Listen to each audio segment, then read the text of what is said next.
Hello students. तो आज हमारे 5th क्लास में चैप्टर है मल्टीप्लिकेशन एंड डिवीज़न। तो मल्टीप्लिकेशन हमने लास्ट वीडियो में कर लिए थे, अब हम करते हैं डिवीज़न। तो उससे पहले देखो कि मल्टीप्लिकेशन के कुछ लैंग्वेज टाइप क्वेश्चंस हैं, वो हम सोल्व कर लेते हैं। तो मैं क्वेश्चन ले रहा हूँ यहाँ पे कि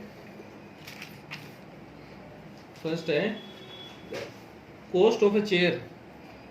Cost of a chair is ₹678. Then find the cost of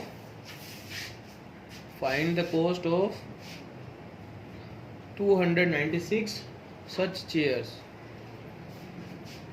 हमें वो कह रहा है कि एक चेयर का जो कॉस्ट है वो 678 है, मतलब एक कुर्सी का जो रेट है वो 678 है। तो बताओ कि ऐसी 296 चेयर्स का रेट है या टोटल प्राइस है वो कितना होगा।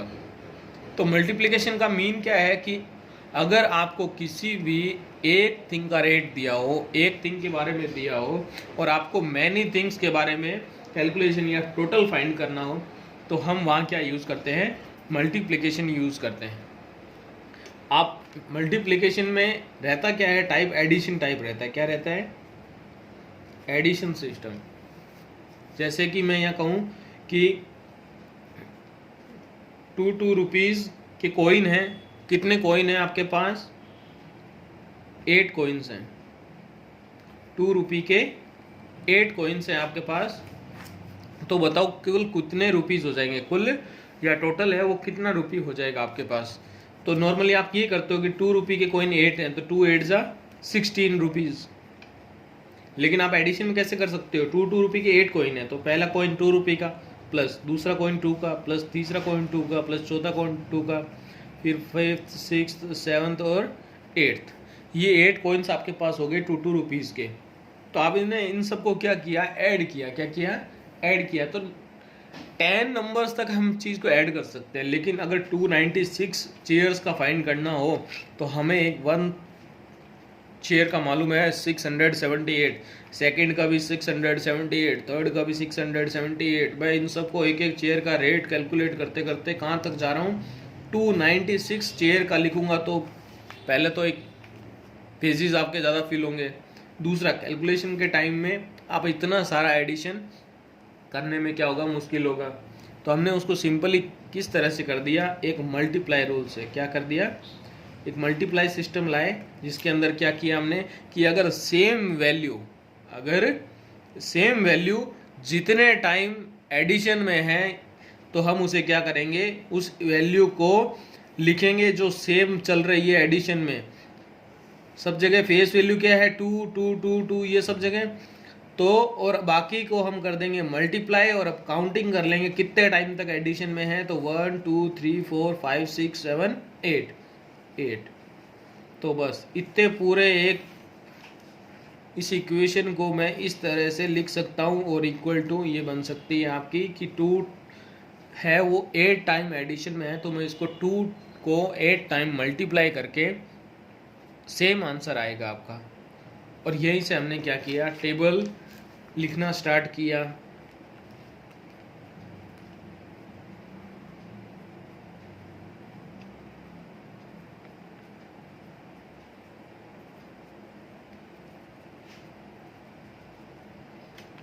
आप नॉर्मली 10 तक टेबल लिखते हो, और हम आगे भी लिख सकते हैं। 2 11 जा 22, 2 12 जा 24, 2 13 जा 26, आगे भी टेबल है वो चल सकती है। लेकिन हम नॉर्मली 10 तक टेबल है वो लर्न करते हैं। तो ये है आपका मल्टीप्लाई। Multiply means addition. कैसा एडिशन की एक ही वैल्यू अगर मैनी टाइम्स एडिशन के फॉर्म में है तो हम उसको मल्टीप्लाई में लिख सकते हैं, जिससे हमारा स्पेस भी कम होगा और आंसर है वो कैलकुलेशन है उसके लिए भी हम उसको जल्दी से कर देंगे। और वो होगा आपका टेबल कि 2 8 जा क्या होगा 16, जो कि हम लर्न कर लेते हैं। नॉर्मली 2 8 जा 16 आया कैसे, एडिशन से ही आया, लेकिन हमने लर्न कर लिया कि 2 8 जा 16 हमें याद रहता है, हम इजीली कर लेते हैं। लेकिन अब ज़्यादा कैसे कि 678 को मल्टीप्लाई करना है 296 से। क्यों? क्योंकि मैंने कहा था ना कि आप बार बार इन सबको एडिशन में लिखोगे, तो किस नंबर को एडिशन में लिख रहे हो, 678 को बार बार लिख रहे हो, तो मैंने उसको रखा। बाकी के लिए मल्टीप्लाई यूज़ किया। और कितने टाइम लिखा? क्योंकि 296 चेयर का निकालना है, तो 296 टाइम लिखूंगा, तो उसको मैंने मल्टीप्लाई में कर दिया 296। तो इन सब को जब मल्टीप्लाई कर रहे हैं तो इस नंबर की टेबल मुझे इतने टाइम तक नहीं आती, तो हम क्या करते हैं, इसको इस तरह से करते हैं। पहले बड़ा नंबर लिखते हैं, उसके बाद स्मॉल नंबर लिखते हैं और मल्टीप्लाई का साइन। अब मैं एक एक बार इनको मल्टीप्लाई करना स्टार्ट करूँगा।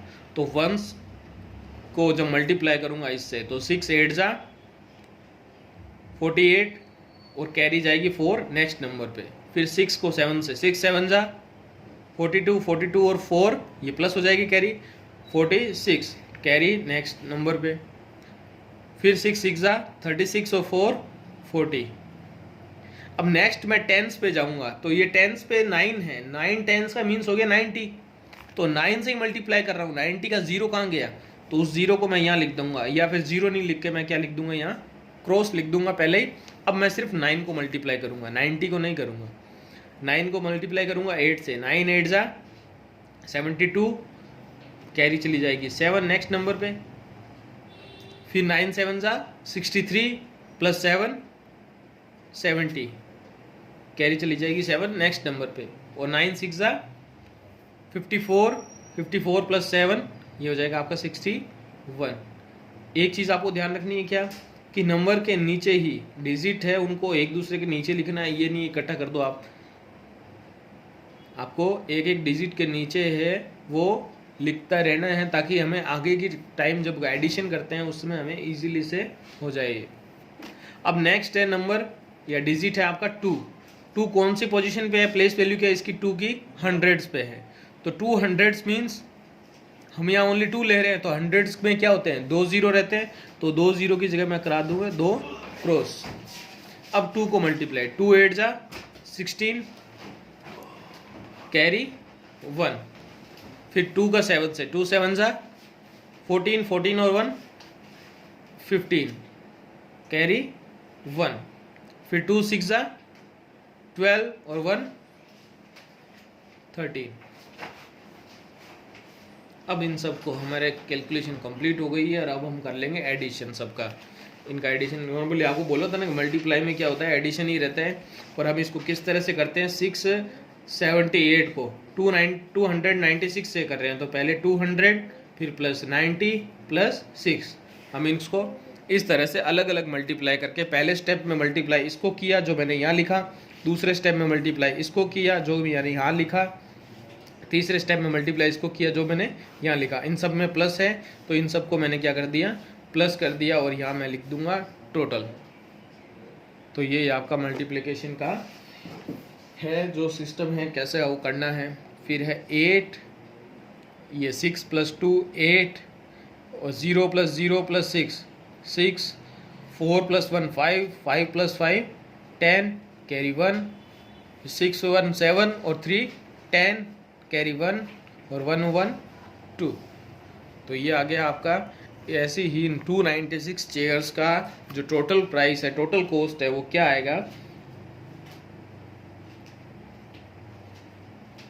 तो इसको हम कैसे लिखेंगे, पहले 3 डिजिट्स लेंगे, फिर कॉमा, फिर 2 डिजिट्स लेंगे, फिर कॉमा।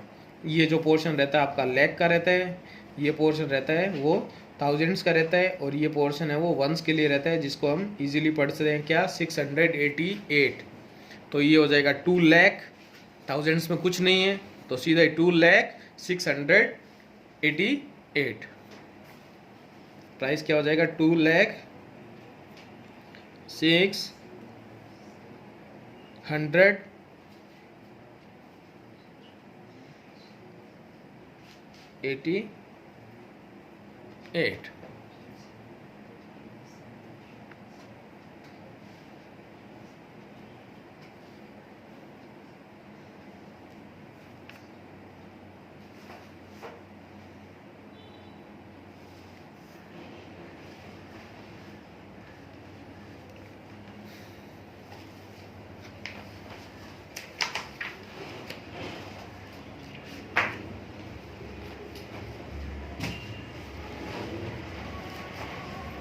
अब नेक्स्ट हम करते हैं डिवीज़न।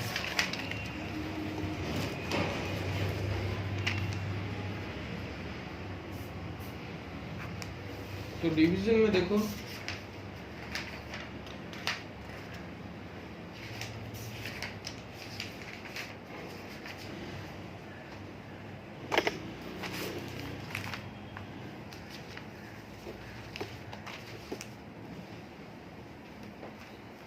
डिवीज़न है एक तरह से आपका सब्ट्रैक्शन। डिवीज़न किस फॉर्म में है? सब्ट्रैक्शन की फॉर्म में है।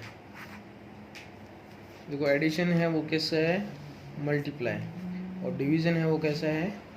सब्ट्रैक्शन। हम सब्ट्रैक्ट करते हैं, जो हमारा डिवीज़र है उसको डिवाइडेंड में से सब्ट्रैक्ट करते हैं, और कितने टाइम सब्ट्रैक्ट करें कि हमारा जो रिमाइंडर है वो क्या हो जाए? 0 हो जाए। तो वही हमारा क्या है? क्वोशिएंट है, और वही हमारा आंसर है। तो सबसे पहले मैं एग्जांपल लेता हूँ। 432 को डिवाइड करना है 12 से। तो डिवीजन का मीन्स है मैं सब्ट्रैक्ट कर रहा हूँ। सब्ट्रैक्ट कैसे? मैंने 432 में से सब्ट्रैक्ट किया 12। ये फर्स्ट टाइम है, लिख दिया मैंने। 2 में से 2 माइनस हुआ 0, 3 में से 1 माइनस हुआ 2, और ये 4 में से कुछ भी नहीं, 0 माइनस हुआ तो 4। फिर मैं 12 को माइनस कर रहा हूँ क्योंकि अभी भी रिमाइंडर है वो 0 नहीं हुआ मेरा। तो मैं सेकेंड टाइम फिर बाद में इसको सब्ट्रैक्ट कर रहा हूँ। फिर 0 है तो मैंने यहाँ से बोरो लिया, ये हो गया 10, 10 में से 2 गया 8, यहाँ बोरो लेने के कारण यहाँ 2 से हो गया 1, 1 में से 1 माइनस हुआ 0, और ये 4। अभी भी रिमाइंडर 0 नहीं हुआ, मैं फिर 12 को माइनस करूँगा। तो ये बार बार मैं 12 को माइनस करने से अच्छा है कि हमने क्या नया सिस्टम बनाया जिसको हमने क्या कहा? डिवीज़न। क्या कहा? डिवीज़न। इसमें भी हम टेबल का ही यूज़ करेंगे। तो डिवीज़न में मैं क्या करता हूँ, इस तरह से एक फिगर डिज़ाइन किया, और अंदर मैंने रखा जो इस वैल्यू को, जो लार्ज वैल्यू है उसको हमने क्या कहा? डिवाइडेंड। ये डिवाइडेंड है, और बाहर जो जिससे मुझे डिवाइड करना है इसको, उसको मैंने यहाँ रखा इस तरफ, और ये हमारा हो गया डिवीज़र। और जो यहाँ आंसर आएगा वो है आपका क्वोशिएंट। और इस तरह से सॉल्व के बाद में अगर लास्ट में हमें कुछ बचता है और डिवीजन कंप्लीट नहीं हो पाता है तो वो हमारा रिमाइंडर, और अगर कुछ भी नहीं रहता है, 0 रहता है, तो वो हमारा कंप्लीट डिवीजन कहलाता है, और उसमें हमारा रिमाइंडर है वो क्या रहता है? 0। तो मैं 12 को देखूंगा टेबल में कि पहले डिजिट कौन सा है? 4 है। तो 12 का 4 से देखें तो 4 क्या है? 12 से छोटा है। तो 12 की टेबल में 4 तो आएगा ही नहीं। 12 1 जा 12, डायरेक्टली 12 आ जाएगा, जो कि 4 से बहुत ज़्यादा बड़ा है। तो हम क्या करेंगे? नेक्स्ट डिजिट भी साथ में ले लेंगे, 2 डिजिट हम साथ लेके चलेंगे। 43। तो 43 कैसे करोगे आप? अब 12 की टेबल पढ़ो।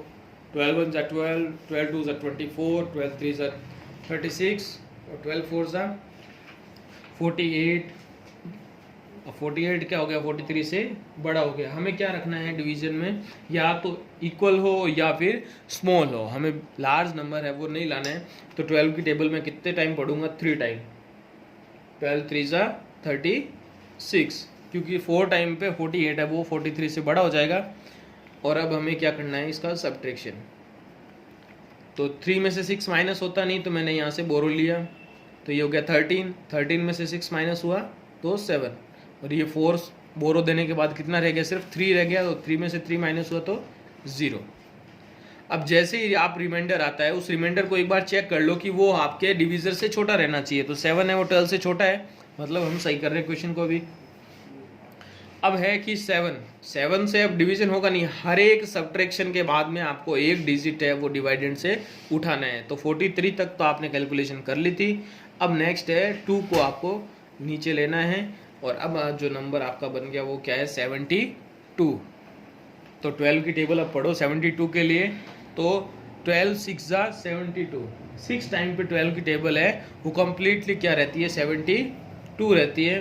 तो 12 6 जा 72, इसको सब्ट्रैक्शन करेंगे तो 2 में से 2 0, 7 में से 7 भी 0। हमारा रिमाइंडर लास्ट क्या रहा? हमारे पास डिवाइडेड में नेक्स्ट कोई नंबर नहीं है, और हमारे पास रिमाइंडर भी क्या है? 0 है। तो ये हमारा क्या है? कंप्लीट डिवीजन है। जिसमें आपका क्वेश्चन है या आंसर है वो क्या है 36।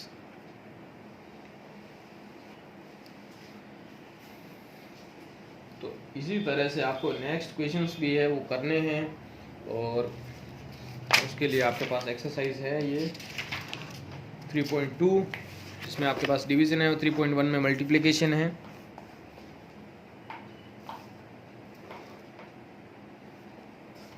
Thank you.